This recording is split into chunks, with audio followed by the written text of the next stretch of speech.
Setelah 3 tahun bersama dengan segala kenangan manis maupun pahit telah kami lalui. Masa di mana kami memulai untuk mencari jati diri sendiri. Di masa itu kami belajar dengan penuh kerja keras untuk mencapai apa yang kami inginkan di masa depan. Di titik terakhir kami akhirnya berpisah, di mana yang awalnya dipertemukan melalui pendidikan dan dipisahkan oleh masa depan. Diceritakan di mana kami akhirnya bisa dipertemukan kembali di saat kami sedang sibuk dengan diri sendiri dan masa depan yang belum pasti. Berawal dari pesan grup obrolan yang sepi, tiba-tiba terdapat sebuah notif dari grup. Grup tersebut ramai dengan isi pesan yang membuat hati berseri karena sudah lama kami tidak saling berkomunikasi. Percakapan pun dimulai. Percakapan ini terjadi pada Kamis malam. Percakapan dalam grup obrolan WhatsApp.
Hari Minggunya, semua orang pergi ke rumah Adisa.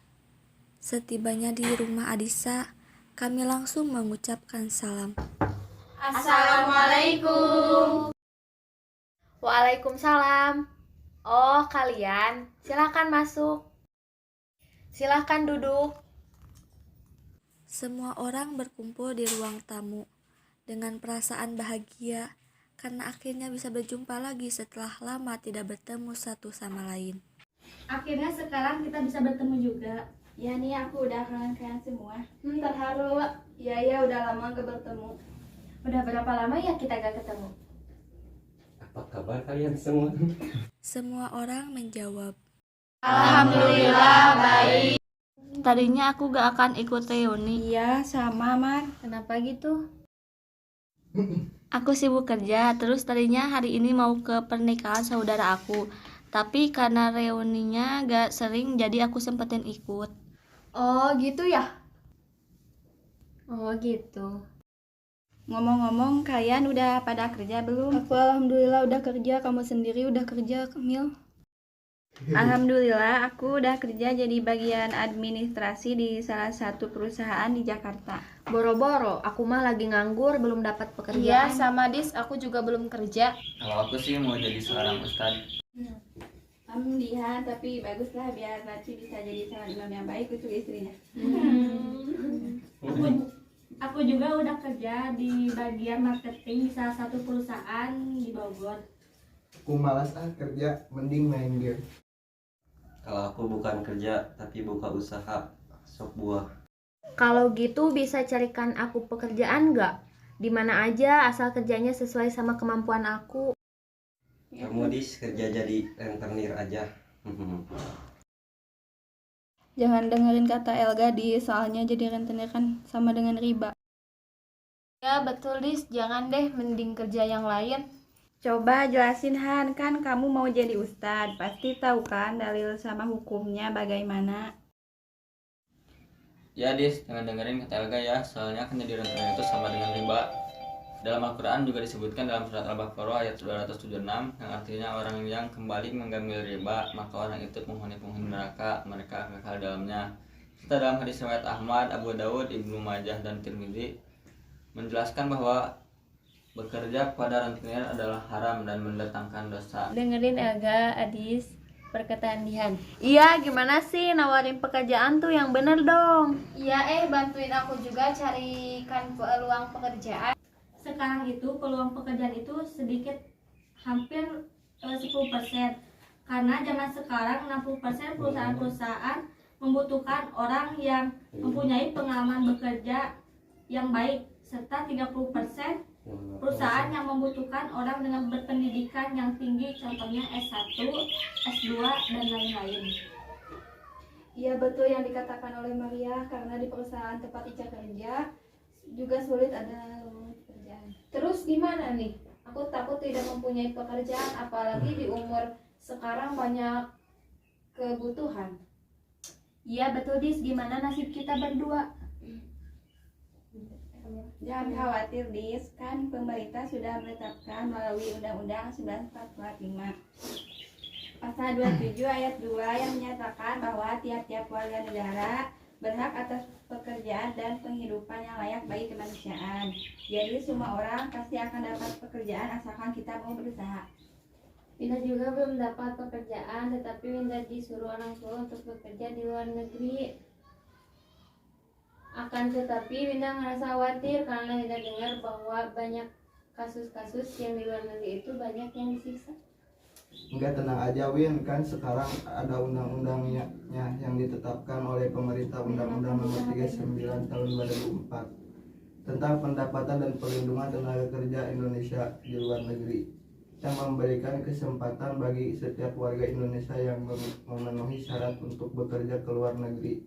Pemerintah memberikan perlindungan kepada calon tenaga kerja Indonesia yang bekerja di luar negeri agar mereka dapat memperoleh perlindungan. Maka institusi pemerintahan dan swasta yang terkait tentunya harus mampu memberikan perlindungan untuk menjamin hak-hak tenaga kerja Indonesia yang bekerja di luar negeri agar tetap terlindungi. Oh gitu ya. Ya Win, zaman sekarang kan nyari kerja itu susah walaupun telah dijamin oleh pemerintah.